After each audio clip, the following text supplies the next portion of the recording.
hubungan manusia, hablum minan nas, hablum minallah, hablum minan nas. Bagaimana hubungan kita dengan manusia, hubungan kita dengan sesama, hubungannya baik. Apabila ada kesulitan pada saudara kita, maka apa yang bisa kita perbuat, kita bantu. Bantu bukan hanya sebatas materi, tapi kita juga bisa dengan nasihat. Itu udah ada juga, Pak, dan memberikan kontribusi pada saudara kita. Barang siapa yang menutupi aib saudara muslim, maka Allah akan menutupi aibnya. Barang siapa yang membuka aib saudara muslim, maka Allah akan membuka aibnya. Bahkan di dalam rumahnya sendiri, Pak. Jadi bagaimana dari sama saudara, bagaimana kita saling menutupi. Ada aib saudara jangan diubah, jangan disampaikan, jangan digosip, jangan digibah. Jangan kita omong di belakang, kita menyampaikan A, B, C, D. Karena bangkrut, Pak. Karena kata Rasulullah, nanti di akhirat kelak nanti ada umatku yang membawa pahala sebesar gunung, tetapi bangkrut. Nah, sahabat bertanya, ya Rasulullah, kenapa dia bangkrut? Ya karena ketika di dunia, jadi amalannya bagus, sholatnya bagus, puasanya bagus dan sebagainya. Tapi selama itu jadi membicarakan keburukan saudaranya. Maka pahalanya ini, Pak, dipindahkan pada orang yang digibahi, orang yang kita omongin di belakang ini, ngomongin keburukan, dipindahkan pahala kita, Pak. Kita udah capek-capek sholat haji, sholat malam, baca Quran, dipindahin dengan orang yang kita gibahi di belakang. Itu, Pak, bagaimana kita menghindari daripada membicarakan keburukan daripada saudara muslim kita. Kemudian tanya lagi sahabat, bagaimana kalau yang menggibah ini pahalanya nggak ada? Nggak ada yang bisa pahalanya dipindahkan ke orang yang digibahi, kata sahabat. Kata Rasulullah, maka dosa orang yang digibahi ini ditanggung oleh orang yang menggibah.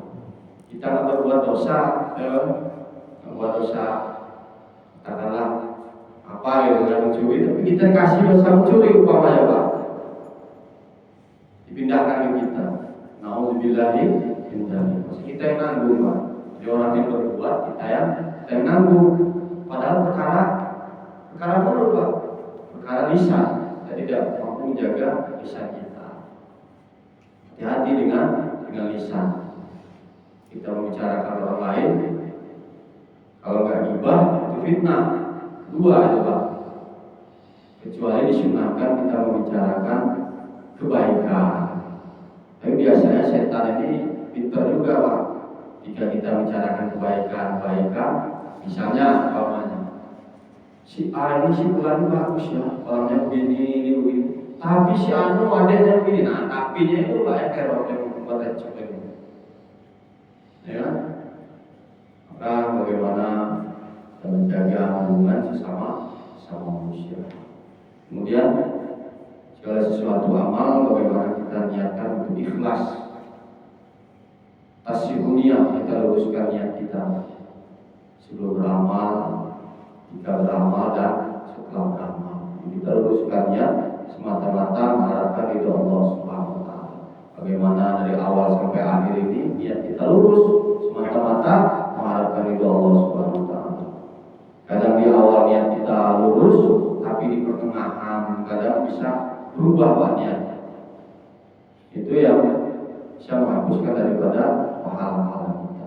Bahkan bisa jadi dosa, Pak. Bahkan bisa jadi dosa. Maka niat kita luruskan niat kita setiap saat dan keadaan. Misalnya si A sedekah dengan si B, nolong membantu, ya kan? Kemudian suatu ketika si A ini dalam keadaan kesulitan, sedangkan yang pernah dibantu si A ini, yakni si B, dalam keadaan kelaparan. Tapi ketika minta bantu, dengan si B, maka nggak dibantu Pak. Langsung mengungkit cerita masa lalu lah, mengungkit daripada pemberian. Kamu kalau nggak saya bantu dulu, mungkin kamu nggak akan seperti sekarang. Nah itu udah nggak ikhlas Pak. Ikhlas itu udah semata-mata mengharapkan ridho Allah Subhanahu Wa Taala, udah lillahi ta'ala. Karena segala sesuatu yang kita niat baik karena Allah, umpamanya sedekah, itu semua sudah dicatat oleh Allah Subhanahu Wa Taala. Kita diganti oleh Allah Subhanahu Wa Taala. Hadirin oleh Allah Subhanahu Wa Taala. Untuk perkara ini, bagaimana kita mengusahakan iman. Kita belajar untuk meluangkan waktu diri kita untuk keluar jalan Allah.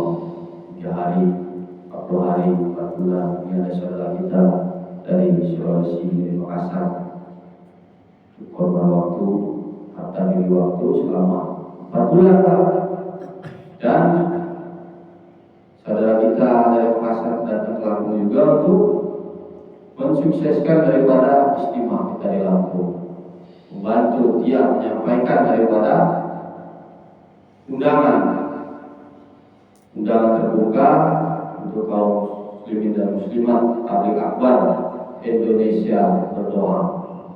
Tempatnya di Jati Agung, Masjid Al-Hijrah, kompleks perkantoran gubernur. Kalau dari tol itu gerbang tol Kota Baru belok kanan itu 10 menit. Kita sana, kita berkumpul di sana. Dari Sabang sampai Merauke, bahkan akan dihadiri ulama-ulama kita dari mancanegara. Ada 84 negara yang akan hadir, akan dihadiri oleh 1,5 juta sampai 5 juta orang. Insyaallah niatkan, catatkan nama kita dalam jamaah yang akan dibentuk rombongan 15.000 jamaah akan dihantar ke seluruh penjuru tanah air, ke seluruh dunia. Demikian yang bisa saya sampaikan. Apabila saya mohon maaf, kita sempurnakan dengan doa Fathul Majlis. Subhanallah wa bihamdihi, subhanallah wa bihamdika, asyhadu an la ilaha illa anta, astaghfiruka wa atubu ilaik. Assalamualaikum warahmatullahi wabarakatuh.